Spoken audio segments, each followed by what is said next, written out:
Hello, everyone. And I feel like I need a drum roll somewhere.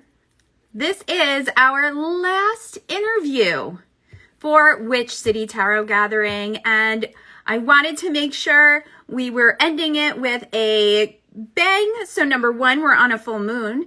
And number two, it's with Sasha, our glorious keynote speaker for Witch City Tarot Gathering. So today we will be just doing a quick chat, talking about all the things. So I see he popped on.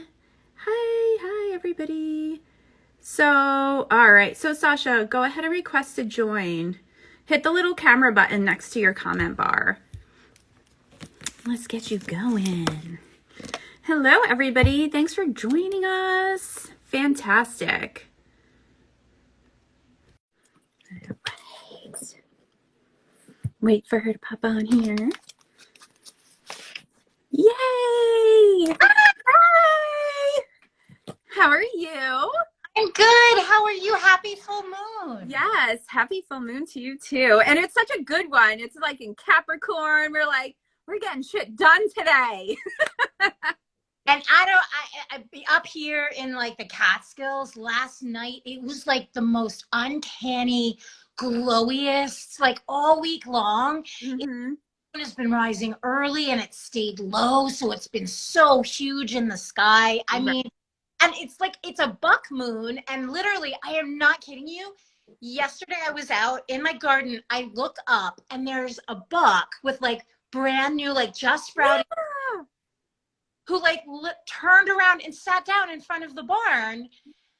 I'm like, what is going on? So yeah, it's so so potent right now. I know. I love it. I know. It was like so huge last night here too. And I just couldn't believe it. And, you know, it was like there was a couple clouds going past it. So it did like give it that like eerie, like magical look to it. So it was so amazing. I'm hoping it does tonight because I was out running around and I didn't have my camera. So I'm hoping to get some pictures tonight. We'll see what happens. But I'm so excited to have you as our keynote. Yay! I'm so excited to come. I can't believe it's next week already. I know. All of a sudden, I'm just like, whoa, okay, I got a lot to do now. And I'm like, just trying to decide if everything I need to bring will fit in the car. And, you know, there's a lot of planning going on. So, but we're tying everything up right now. And it's so exciting. And it's so exciting to get to be with everybody. Mm-hmm. So that's going to be so awesome. And we are so excited to have you join us. So I would love for you to tell us what you will be chatting about. Yeah, so it's a funny thing because one of my great passions in working with tarot and magic, as a lot of people might already know, is shadow work. Mm-hmm. And once again, you know, it's a funny thing because the Darkwood Tarot, which was a shadow work deck, came out in the midst of the pandemic.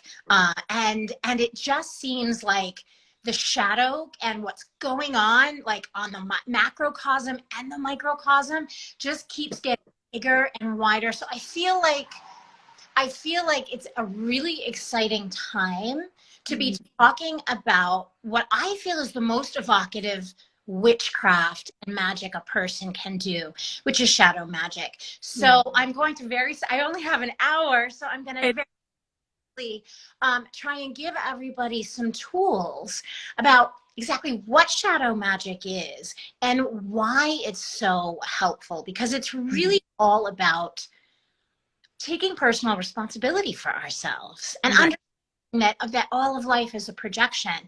So when things feel like they're out of control, when it seems like there's things going on that you can't make a difference, the fact of the matter is you can. And it starts with you. It starts with us. And so on one level, it's kind of a very soothing thing to do because it brings comfort. Right. But another level, it also paves the way for so much magic, for whatever it is that you want to manifest in your life. Because really what shadow magic is it's getting rid of the kind of tyranny that we put on ourselves. So it's about like the whole suit of swords, the stories we tell ourselves, the way we get all wrapped up, and then the way we treat other people and ourselves. Right. So I'm giving you guys a skeleton key to go right into the heart of the shadow, to release some of that, so you can just invite all that juicy delicious in. Oh, I love it. I love it. And I think, it's so true what you're saying about right now is just such an optimum time to do that, because we also had this extra time during the pandemic, and all of those shadowy things that we were just pushing away because we were so busy, we had no excuse. We Yeah. were stuck. We had to deal with it. So I love that you're going to just kind of, and I think too, a lot of people don't know what to do with it, and they're scared of it, and they're, you hear all these crazy things on the internet. So it's really awesome that you're going to just kind of give them like, here you go. This is what we need to do, and you can do this. And, we are also going to have like a planchette parlor, which is just like a community space where people can work on stuff afterwards. So I really think too that even after your talk, people can go down into the planchette parlor and really talk about what came up for them and how they're feeling about it. So it's kind of like, it doesn't just end there when you're done, because we can really bring all this stuff throughout the whole weekend and tap into all these different energies and all these things that come up, because a lot of us are talking about these things that most people want to put on the back burner, like I'm talking about like ancestors and venerating your ancestors, using your ancestors. And that kind of even goes hand in hand with what you're talking with too, because that stuff comes up, Oh, as you're working, right? oh, 100%. And that's the interesting thing about ancestor work, Jen, is none of us do live our life, cast our magic, or work on our stuff alone. We may think we're alone, but everybody who came before us is with us. And Right. comes after us is with us. And so I think that there's a really important thing to remember, that when we're working on ourselves, when we're healing ourselves, empowering ourselves, we're empowering and healing everyone who came before and everybody who came after. Yeah.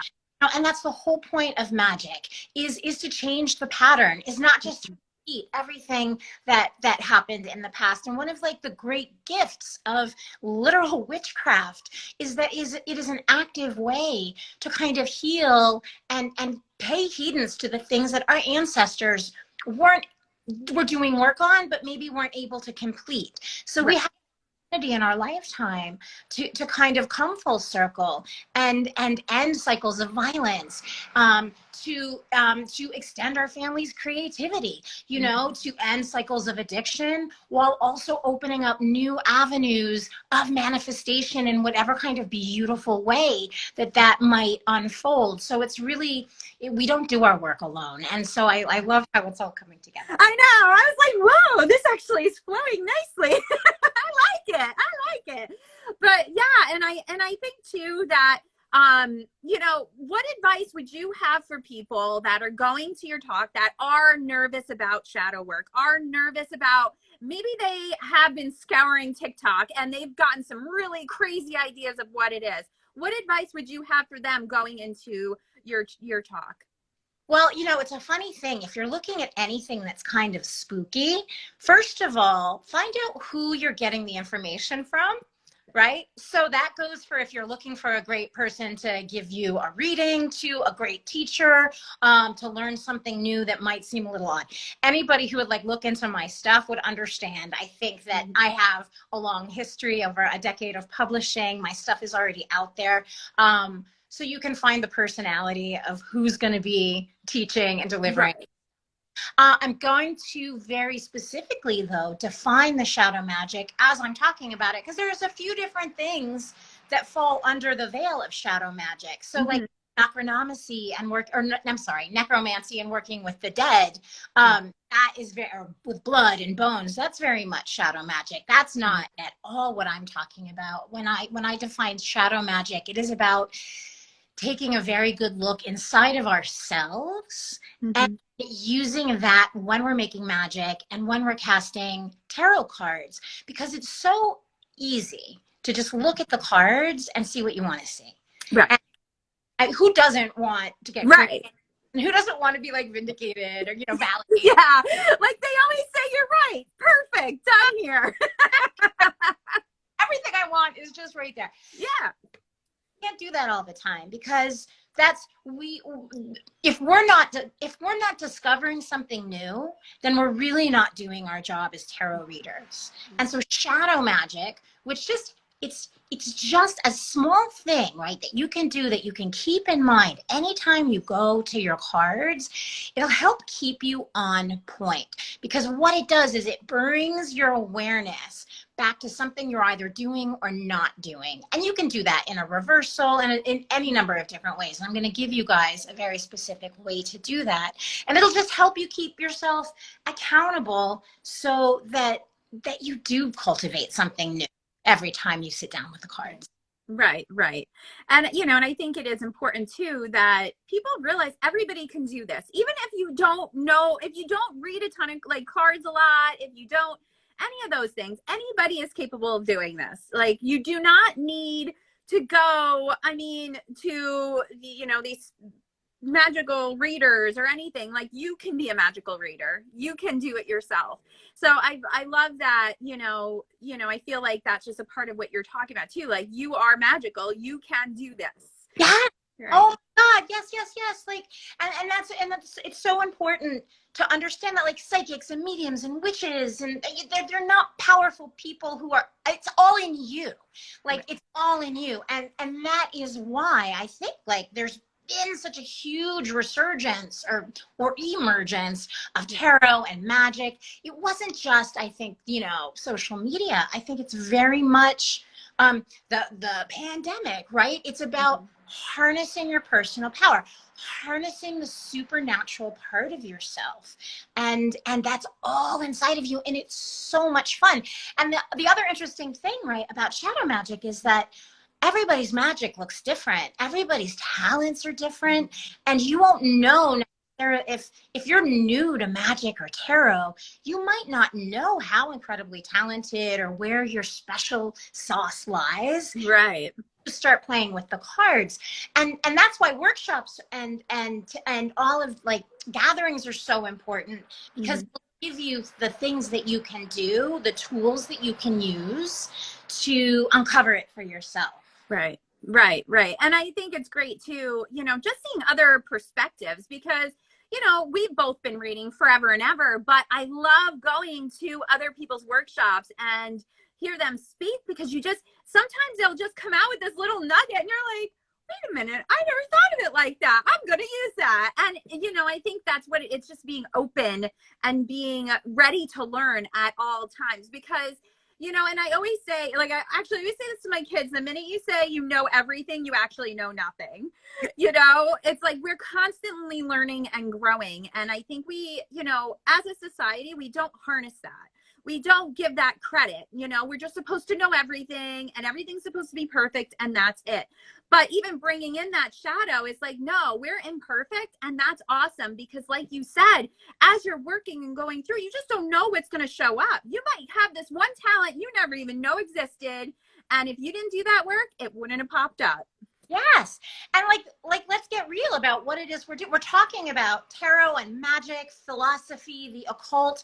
This isn't brain surgery, right? So we don't need, like, experts are important, but everybody has stuff to share. And magic and tarot is so creative. Like, yesterday I was talking, I was talking to someone, and she was like, I was on a radio show, and she was like, I just started doing mediumship with tarot by pulling the cards until I get a court card. And that court card is the person who wants to come through. And I go from there. And I thought, oh my God, that's, like, so great. That's so cool. And I've always wanted to write a book, actually, on just all of the different unique things. I hear so many, like, everybody has great creative things to share with how they divine or cast their cards.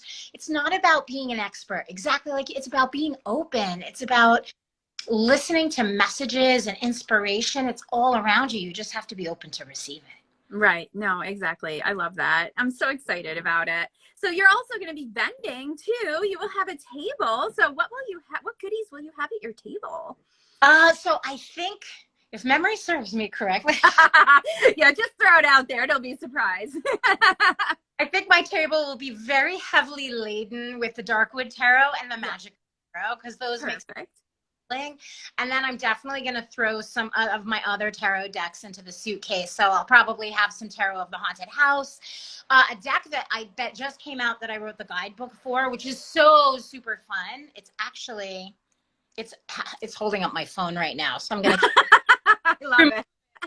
Is this circular? Oh, yes, I have that. It's so much fun. Really cool. And if anybody out there, like if people are into like Kabbalah and stuff, because it looks like a Sephiroth, it's really fun to do like a Tree of Life reading. I think I just messed up the lighting of this. But anyway, so I'll definitely have those. And yeah, I'll just see what I've got lying around. And I love it. Sign anything. Yeah. It's going to be a surprise. So definitely come visit. So why don't you tell everyone where we can find you on the internet? Okay. So the internet, the World Wide Web. That's the internet. The internet. So SashaGraham.com is the website. So that kind of is a great place to find everything from books to events. All the information is there. I'm also on Instagram, Sasha Tarot Diva. I am also on Facebook, Sasha Graham 1, I think, and Sasha Tarot Diva. And I've got a YouTube channel if you're interested. Check out, I think that's Sasha Tarot Diva too. So got it. So we just pretty much just Google Sasha Graham and I think we'll probably find you somewhere. You're just floating around here and there. It's good. I'm just haunting the internet. There you go. I love it. I still want to come back and haunt people after I die. Like I said, option. I just bust into like 12-year-old sleepovers and just scare everyone. I know. Like, do we get to check that off somewhere? Like, like some people are checking to be an organ donor and I'm like, I want to haunt people. It should be an option on the back of your license. It totally should. Could you imagine? That would be so great. Great to see you. I love you so much. I love you. Yes, we're going to have so much fun. So thank you for hopping on here and chatting with me. And I will see you in a week. Yay. Be good. Be Bye. well. Thank you. Bye, Annie. Bye.